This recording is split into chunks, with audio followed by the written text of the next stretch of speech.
Woo! Seeing is definitely believing. Now, stepping out into the international sphere in your industry can be very daunting, but provides for a world of experiences and opportunities. Now, joining us this morning to chat about her journey as an influencer and content creator in the United States is Bobo Matjila, the New York-based founder of fashion and beauty blog, This Fashion Fiend. And here she is in all of her gorgeousness. Bobo, welcome to the show. Thank you. Thank you for having me. Oh my gosh, I can't even believe that you're sitting here right now. You're one of the people that we kind of watch and are inspired by. Oh my gosh, I'm so honored. Let's talk to other people who are looking to follow in your footsteps. Influencers work from a platform of credibility. You need to be credible. How do you build that kind of credibility, not only within the United States, but around the world with the kind of followers that you have?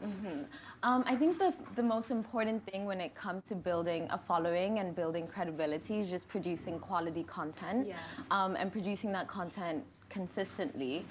So it's really important to know your audience, know what it is that they're looking for, and then cater to their tastes, and after that the brands will follow. Now, when you say know your audience, do you first know yourself and then grab the audience, or do you kind of assess the audience and then kind of produce content based on who you think they are?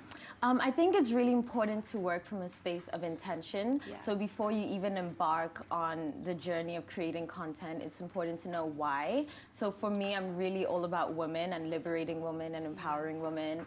And so in that way, that is who my audience is. It's women who are interested in being independent and being self-sufficient and and being feminist. Now, is the grass greener on the other side? Because you are South African. You are now based in America. Was it easier or more challenging to be a foreigner and kind of do your thing? Did it make you more exotic to the to the people in the States? No, I think the grass is greener wherever you water it. So I don't think you have to go to the US in order to pursue this. Also because this is a digital space and there are no geographic barriers when it comes to digital. So I think authenticity is key. So regardless of where you're from, like if you're original and you're authentic and you're creative, which again goes back to intention, then you'll thrive because it's a really saturated market. But it's just about being able to stand out. Exactly. And in terms of standing out, how can up-and-coming bloggers make their content something that is appealing to not just Africa, but the global market? I think the way that you do that is by not being a regurgitation of what's happening around you. So if you stay original and you work from your own authenticity as opposed to what's trending and what's popular, then you immediately stand out. Authenticity is key, definitely, and that is why you stand out in the way that you do. Bobo is not going anywhere, so if you'd like to hear more about Bobo's journey in the international influencer space, you can stick around because we've got much more with her. In the meantime, why don't you head over to thisfashionfiend.com to see the creative and colorful content that Bobo shares. It's my feel-good breakfast show. Dynamo indeed, and we have a dynamic young woman in studio. We're back with the New York-based founder of fashion and beauty blog, This Fashion Fiend, Bobo Matjila, and we're getting an insight into her journey as an influencer and a content creator in the international sphere.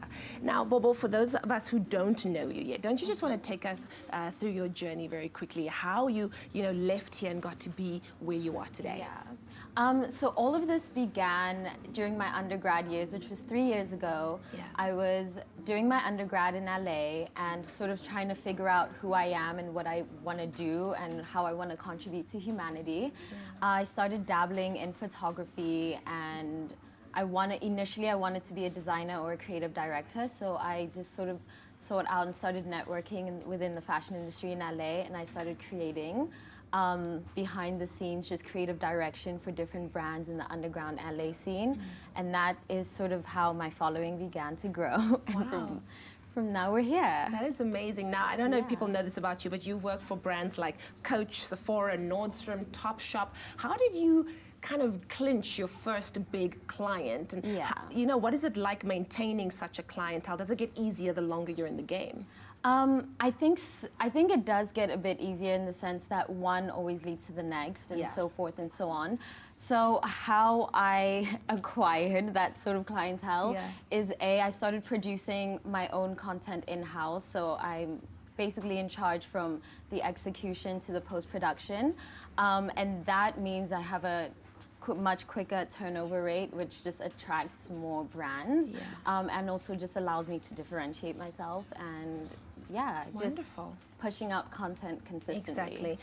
I know a lot of influencers are worried about getting that paycheck because you know what you put into it, and sometimes you're a one-woman team. You don't Yes. have a lot of people. Like, what's the most important thing to always remember when it is that you're going after that first big paycheck? I think it's important to know what your value proposition is. So are you offering the brand quality content, or are you offering them viewers and impressions? So those are two very different ways of like monetizing your content, and you just go by the industry standard. So if you have X amount of followers, then you know that you should be charging X amount, and you can charge higher the more followers you have, or with the more experience you have, and the better your portfolio becomes. Exactly. Yeah. Wow, that is. I could listen to you all day. We need to have a master class with Bobo. I'm Let's just saying. do it. Hey, Let's come do on. it. You need to have your own show. Well, thank you so much, Bobo, for being Thank here. you. Thank you for Always having wonderful me. chatting to you, and I'm sure Yeah. that we'll keep you in studio a lot longer because we don't want to Yeah. let go of this magic. Well, we'll be seeing more of Bobo soon with the Friday Fashion Fix crowd. We love them, but you can head to the site thisfashionfiend.com